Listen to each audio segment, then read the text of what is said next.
Yo, assalamualaikum warahmatullahi wabarakatuh buat teman-teman semuanya. Katanya ya hari ini DC Aku Laku dengan Shopee akan turun ke lapangan karena 7 Maret 2024. Kenapa dibilangin seperti itu? Sesuai dengan surat edaran yang telah mereka kirim, dan saya mau bahas hal ini. Pasti ini akan mengandung pro dan kontra juga, dan menjadikan ini adalah bahan ketakutan lagi buat kedepannya. Kalau ini tidak diluruskan sesegera mungkin, efeknya nanti bisa juga orang-orang terjadi gali lubang tutup lubang. Jadi buat teman-teman semuanya yang saat ini mengalami telat bayar seperti di Aku Laku, seperti di Shopee, Anda boleh simain video ini sampai habis, jangan Anda skip juga. Dan kita mau bahas dua perkara yang dilontarkan oleh dua aplikasi besar ini, yang mana ini Shopee pun ada pay letternya, Aku Laku pun ada pay letternya. Jadi ini salah satu pinjol yang cukup besar ada di Indonesia, dan cukup banyak juga peminatnya yang melakukan peminjaman atau transaksi pinjam meminjam di aplikasi ini. Tapi sebelum saya lanjutkan untuk bahas video ini, buat teman-teman semuanya yang belum mensupport channel ini, boleh disupport dulu, karena supportan dan dukungan Anda itu sangat berharga untuk perkembangan channel ini. Dan yang mau bergabung di dalam grup WhatsApp silahkan, tapi memang untuk bergabung Anda harus menjadi membership di channel ini. Cara menjadi membershipnya itu gampang aja, tinggal Anda lihat di bawah nama YouTube Solusi Hutang MB ada gabung, tulisannya ada gabung, dan Anda klik gabung, dan ada dua pilihan di sana. Anda bergabung ke grup WhatsApp, atau Anda ingin konsultasi secara langsung bersama saya pun juga boleh. Anda silahkan ambil nomor saya di sana, dan ayo kita diskusi dan kita berkomunikasi ya. Dan yang tidak sempat juga boleh, itu ada nomor untuk konsultasi secara gratis pun, ada nomor admin. Anda juga boleh hubungi nomor admin, tapi ingat bahwa yang menghubungi nomor itu bukan Anda sendiri, tapi ada ribuan orang, dan kita harus sabar. Dan lagian untuk admin saya juga manusia dan keterbatasan kemampuan juga, jadi harus sabar ya. Dan yang belum mensupport, kita kasih kesempatan, silahkan dulu. Oke, maunya kita bahas yang mana dulu? Ini ada dua nih, ada Aku Laku, es pinjam. Maunya yang mana dulu? Mau Aku Laku dulu atau es pinjam dulu? Terserah aja lah ya, yang penting sesama kita bahas. Oke, kita bahas soal Aku Laku dulu. Boleh lihat di sebelah saya dulu buat teman-teman semuanya. Di sini, ini mereka kirim melalui aplikasi WhatsApp. Jadi sesuai dengan yang saya sampaikan, tekanan dari debt collector, baik itu dia menyampaikan mau turun ke lapangan, mau mendatangi Anda ke rumah, step awal yang mereka lakukan kalau nggak via telepon, via WhatsApp, kalau nggak email. Sekarang terbukti seperti gambar yang ada di sebelah saya, mereka menggunakan sarana pribadi melalui WhatsApp ya. Habis itu mereka menyampaikan di sini tertanda 6 Maret 2024. Ini 6 Maret 2024. Perihal tunggakan aplikasi pinjaman online Aku Laku. Oke. Terkait surat penagihan yang menuju lokasi Anda dan tempat kerja Anda, didampingi pihak desa setempat untuk konfirmasi alamat yang valid besok pukul 13 sampai dengan 17. Kami akan menuju lokasi untuk penagihan langsung. Diharapkan untuk Bapak atau Ibu untuk mengecek kelengkapan dokumen surat tagihan dari tim kami. Kami juga akan memproses segera data Anda untuk memproses pemblokiran dan BI checking. Oke. Ini buat teman-teman semuanya, kenapa saya selalu bilangin sumber kekuatan dari debt collector ataupun pinjol adalah via WhatsApp. Mereka sengaja dulu menggiring hal itu, mereka kirimkan berupa kata-kata yang seperti ini. Tujuannya simpel aja, supaya orang yang telat bayar ini berusaha sebisa mungkin untuk melakukan pembayaran. Kalaupun hari ini Anda tidak ada uang, Anda bisa melakukan gali lubang tutup lubang di aplikasi. Ini tujuan mereka. Padahal kalau kita berpikir secara logika, debt collector yang mau turun ke lapangan, dia tidak perlu mengumumkan. Kenapa tidak perlu mengumumkan? Karena konsepnya orang yang berhutang pasti dihantui dengan rasa takut. Orang yang berhutang pasti dihantui dengan rasa bersalah. Pasti mereka merasa tidak nyaman. Apabila dia mendapatkan satu bocoran ada tim yang mau turun ke lapangan, otomatis yang bersangkutan tidak akan ditemukan berada di rumah. Makanya saya bilangin ini cuman omong kosong doang. Ya, cuman gertakan sambal aja. Ini yang dikirimnya 6 Maret 2024 yang katanya mereka mau turun ke lapangan hari ini. Ya sudah, kita tunggu aja nanti sampai jam 5 sore. Kita tunggu sampai jam 5 sore.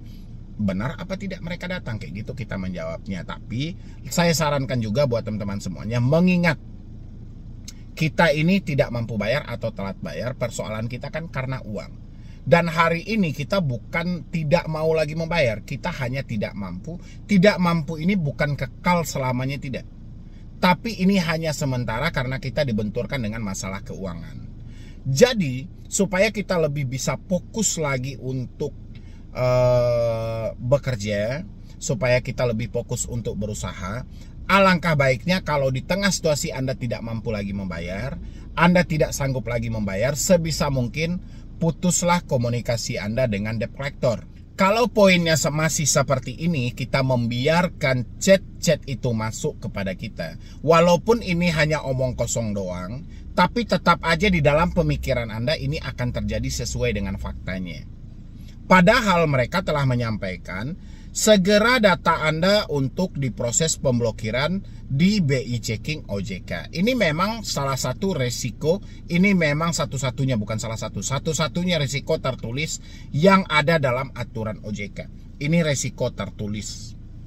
Ya, memang pemblokiran inilah yang mereka bisa lakukan. Tapi dalam asumsi kita, kalau kita sudah mendapatkan chat yang seperti ini, kita berpikiran DC-nya akan datang hari ini di depan pintu kita, sudah ada di depan rumah kita, nanti DC-nya marah-marah, DC-nya kejam, wajahnya kayak yang dikirim di foto-foto profil yang sangat menakutkan dan bla bla segala macam. Tidak seburuk yang Anda bayangkan.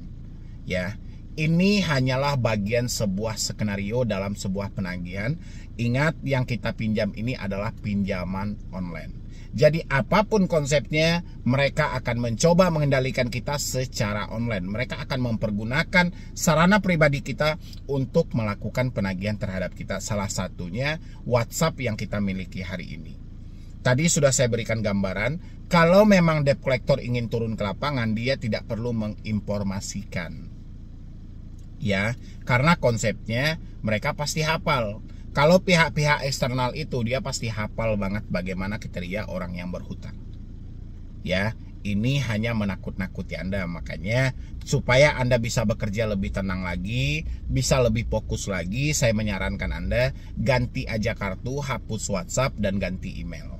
Ya, reset HP ke setelan pabrik dan fokuslah bekerja, kumpulkanlah uang Anda sedikit demi sedikit. Nanti kalau uang Anda sudah terkumpul, negosiasilah. Tapi kalau hal ini terus Anda biarkan, sampai kapanpun Anda tidak akan bisa bekerja dengan tenang. Yang terjadi hanya ketakutan. Setiap hari Anda akan dihantui dengan chat-chat WhatsApp yang seperti ini. Ini masih syukur mereka menyebutkan nama aplikasi. Bagaimana kalau mereka tidak menyebutkan nama aplikasi dan mereka memberikan tekanan di luar kesepakatan yang ada?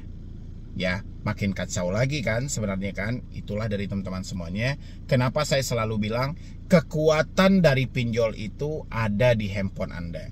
Selagi telepon, WhatsApp, dan email Anda masih aktif, masih bisa untuk dihubungi, besar kemungkinan Anda akan diberikan skenario supaya terjadi gali lubang tutup lubang. Supaya terjadi memperpanjang tenor, yang mana itu hanya merugikan diri Anda saja dan menguntungkan sepihak. Ya, maka dari itu kesimpulannya, silahkan Anda putus komunikasi Anda. Kalau enggak, Anda abaikan aja chat-chat yang seperti ini. Itu debt collector hanya memberikan tekanan dari jarak jauh. Faktanya mereka belum turun sampai ke lapangan, ya. Kalaupun di sini mereka kan ada yang saya sensor juga, yang saya coret juga. Di sini kan mereka bilangin nasabah gagal bayar, nomor HP, nama, keterlambatan, alamat, dan ini semuanya ini hanyalah ketikan belaka saja. Anda nggak usah percaya. Apalagi di sini mereka menyampaikan alamat Anda pun juga jauh, berada di daerah Kalimantan. Ya, makanya mereka selalu sematkan di sini, silahkan konfirmasi jika sudah melakukan pembayaran. Jadi terjawab sudah. Poin yang mereka sampaikan di atas, yang mana mereka akan berkunjung jam 1 siang sampai jam 5 sore, telah dijawab dan diatasi di poin atau satu baris paling bawah, kata-kata satu baris paling bawah, silahkan konfirmasi jika sudah melakukan pembayaran. Jadi mereka hanya mencoba melakukan penekanan dari jarak jauh.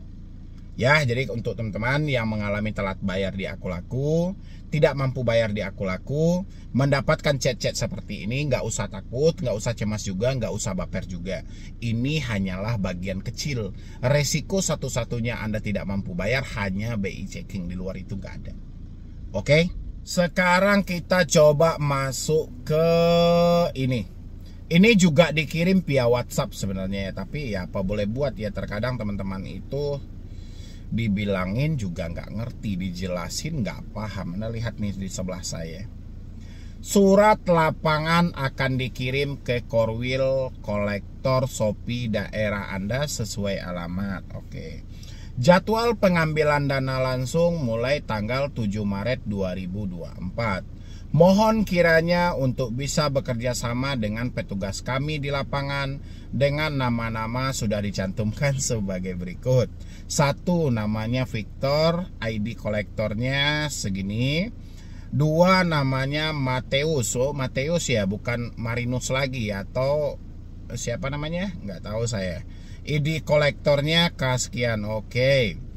Berkas dan kelengkapan surat tugas ada, surat somasi ada, lampiran fotokopi KTP foto selfie ada, surat perjanjian digital ada, surat blacklist slik OJK ada, riwayat ada, transaksi ada. Oke, ya sudah. Ini poinnya sama-sama aja. Makanya saya selalu bilang buat teman-teman, Shopee ini nggak ada nih, terlalu banyak cerita mereka ini. Jadi poinnya itu sama aja. Makanya teman-teman itu, mau kita telat bayarnya di pinjol manapun, persi penagihan mereka itu nggak jauh-jauh beda kok. Mereka selalu melakukan penagihan itu paling utama via telepon, yang kedua via WhatsApp, yang ketiga via email. Ya, mereka selalu menggiring hal itu melalui media-media yang Anda miliki itu. Ya, dan ini kan mereka terang-terangan nih menyebutkan nama Shopee. Kalau mereka lebih brutal lagi dari hal ini, mereka tidak menyebutkan lagi nama aplikasinya. Anda diminta untuk meraba. Inilah salah satu alasan kenapa saya selalu menyuarakan untuk Anda memutus semua komunikasi dengan para debt collector dan pinjol ketika sudah tidak mampu bayar. Supaya apa? Supaya kita bisa lebih fokus lagi. Ya, supaya kita bisa satu tujuan aja. Kalau seperti ini yang terjadi apa? Kita mau bekerja, kita mau keluar rumah, yang ada kita dihantui rasa takut karena chatan ini. Sekuat apapun Anda, kalau Anda sudah melihat yang seperti ini via WhatsApp, pasti akan gangguan juga, pasti Anda akan cemas juga, Anda akan ketakutan juga. Makanya sebisa mungkin putuslah komunikasinya supaya kita bisa bekerja dengan tenang, supaya benar-benar kita bisa di satu tujuan aja. Kalau mau ngumpulin uang ya ngumpulin uang, kalau bekerja ya benar-benar bekerja tanpa ada gangguan, ya tanpa ada tekanan. Jadi kalau kita biarkan hal ini terjadi, nanti takutnya Anda tidak bisa mengendalikan diri, mental Anda malah ngedrop, pemikiran Anda malah aneh-aneh. Yang terjadi apa? Yang terjadi gali lubang tutup lubang. Anda nekat-nekatan ambil pinjol ini, yang terjadi hutang Anda makin meluas, masalah makin besar. Itulah tujuan saya, kenapa Anda itu harus memutus semua komunikasinya, supaya Anda bisa bebas dari tekanan dan hantaman yang seperti ini. Ya, karena Anda mau sekuat apapun, kalau setiap hari kayak gini, Anda pasti ngedrop, pemikiran Anda pasti kacau. Ya, jadi kurang lebih bagi saya, buat teman-teman semuanya yang mengalami telat bayar seperti di Akulaku dan Shopee, dan mendapatkan chat-chat WhatsApp yang seperti ini, itu Anda nggak usah khawatir. Tetap berpikir positif aja. Apa kegiatan yang bisa Anda lakukan, tetap Anda lakukan. Kalau Anda terlalu capek menerima ini setiap hari, putus sajalah komunikasinya, hapus saja WhatsApp Anda itu. Itu adalah step awal untuk memulihkan pemikiran Anda lagi. Ya, jadi sekian dulu dari saya, Medi Broni. Wassalam.